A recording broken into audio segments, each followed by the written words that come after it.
Good afternoon, it's Dan Howe, PTI Securities and Futures, coming to you for your Thursday afternoon wrap-up for October 20th. Overnight, the S&P is relatively narrow range. The foreign markets were down pretty big in Asia and slightly down in Europe. Before the opening, the fundamental news, the jobs numbers came in pretty much in line. Same old trick. They revised last week's up, then they said, okay, we beat last week's and we're right back down to where we thought we were last week. But in any event, they're still hovering right above the 400,000 level at 403, which is neither really good nor bad.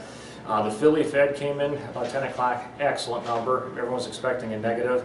And keep in mind, the Philly Fed is the first Fed regional survey that actually shows true manufacturing, because the Empire one, there's no real manufacturing there. So this could be kind of key for the ISM number going forward. It was the number that kind of kicked us off to the downside in August, so everyone was watching that a little bit close today, and that came in a positive 5. Leading indicators came in pretty much as expected, not necessarily a whole lot of emphasis on that number lately. Earnings today, telephone was a little worse, Union Pacific was a little bit better, so obviously people are still shipping things. Story of the day, though, was basically Europe. We opened up, we started to go down, and then we started hearing rumor after rumor about good things coming up this weekend.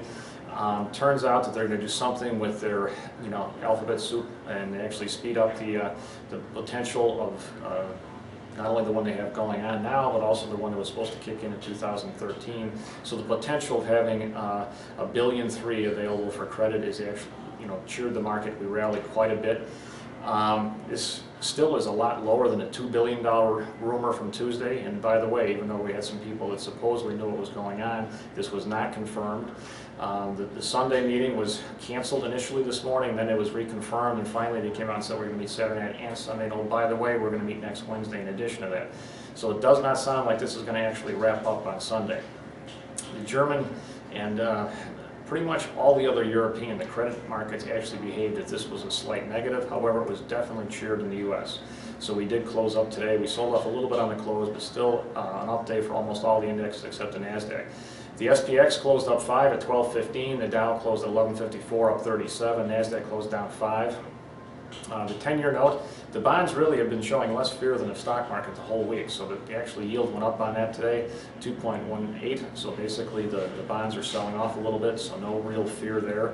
Dollar was slightly lower today. Gold took it on the chin, down $34. We're going to get no help at all from any fundamental data tomorrow. The calendar is totally blank, so realistically tomorrow it's all going to be about the latest European rumor. And that's a very difficult market to trade. It's been Dan Howe, PTI Securities and Futures.